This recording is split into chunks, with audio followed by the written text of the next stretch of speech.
I just haven't been able to Here, get my hands on one. But you're all right here. Now you can come over here now. Just I wanted to see. Can you Liam? You've had this is Liam and Liam, but you've had it for a while. Liam number one. I've had them for 5 days, but at start they're hard to use. Right. But when you get used to it, you can do really good tricks. Like I can hold on my thumb and my finger and my middle finger. Now I know yesterday, you know the shop in Killincarrig, the little village shop there, they had queues going down the road because they got them in stock and suddenly everybody heard about it and they flew into the shop trying to grab them because they're so popular and they're so hard to get. And so yeah, how did you manage to get yours?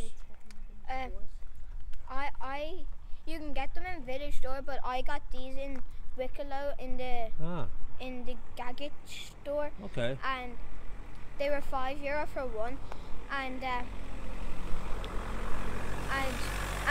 the one that he's holding. Oh yeah, this yellow one. Oh yeah, nice. My cousin Lee gave it to me. Nice. My cousin Lee gave it to me for free, and it was in the store where I got this. Right. So I have 3 because I got these 2.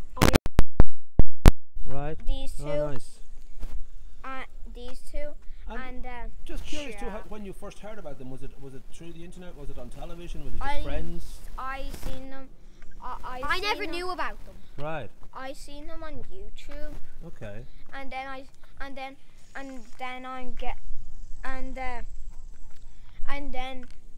then my dad was talking about them, and he said he'll be getting me 2 of them. Nice. And I can even spin them on the ground. Oh, cool. Yeah, you can spin them on the ground. You know what's worth noting, guys, because you know the way life is a bit of a chance and luck and all those good things that come in. There's a lady in Florida. Her name is Catherine Hettinger, and 20 years ago she invented this spinner, and she has a young daughter now, and she's like a single mom.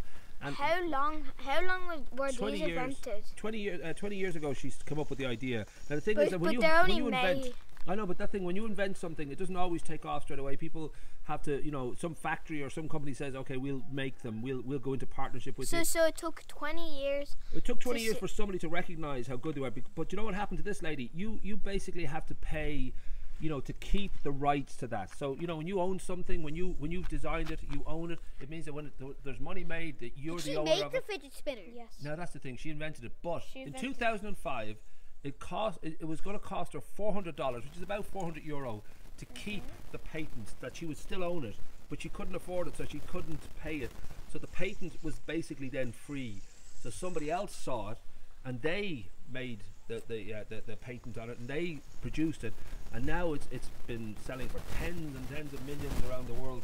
And that poor lady, even though she's very happy apparently about the fact that it's popular, but she didn't make any money from it because she couldn't afford to keep the rights. It's like she couldn't afford to keep it with her name on it. She had to sort of let it go, and then we're talking about 2005, so it's quite a while later, like 10 years later, somebody said, you know what, that looks like a good idea. So that's a way of just sort of realizing that life. So that was 7 years ago. 12 years ago, she had to give it up, that she couldn't afford to maintain the money to keep owning the rights.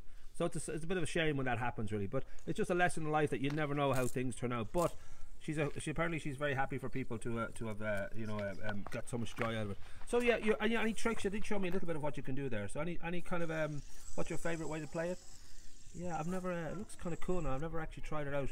And do you think, is this something that you can sort of recognize? Oh, I'm going to always like this, or do you feel, well, probably in a year I might? How do you know about fidget spinners? Well, I just sort of see them around. Everybody notices them now, and of course, like on the internet, people are asking how to get them and where to get them, and there's always going to be crazes, for people who just sort of suddenly get a real passion for a certain toy, and everybody wants one. But would you think? Have you had ever feeling like this before about anything? Have you ever had like a toy before that you just played and played, and then you've forgotten about it? I have. Yeah, the phones and the Xbox. Boom. No, I have another one. My shoes. Because your shoes? Holy moly! Look at those. No, because these are. Are they on fire? Are they all right? Oh, yeah, they're looking cool. And your shoes? You love your shoes? Yeah. Oh, very good. But I think this now will be interesting because it's like, you remember the recent Pokemon Go where everybody was looking for Pokemons, and that was huge. But it's dangerous. That game's dangerous. Yeah, but it's also faded as often. No, it is dangerous. It's really dangerous. Because people don't look where they're going. And someone nearly got killed from it. This guy walked off a cliff, this guy walked off a volcano. A volcano? I think. Holy moly! Was that up in Kilcool or in Newtown? No, this guy walked because he was playing Pokemon Go before, he's playing Pokemon Go. He's so interested that he found a Pokemon and he climbed over. He was so an obsessed airport with getting where, obsessed to find it. Where he was obsessed to find it, but in real, he climbed over the wall. And when he climbed over the wall, that's where the airplanes come to take off and land. Yeah. So he's in danger. He was in major danger. Well, listen, guys. Well done. You seem pretty cool. I know you're just learning, and I know that you've been playing it for a while. It'll be interesting to see over the weeks now. There's a young gentleman there. It'll be interesting to see over the weeks now if you can kind of develop, because I'm sure there's lots of different ways to play it and all that. So it'll be kind of cool. We have an audience. We do. Hello, Matt. How are you? See someone there. So yeah, nicely done, Liam. Liam, I should say. Nicely done.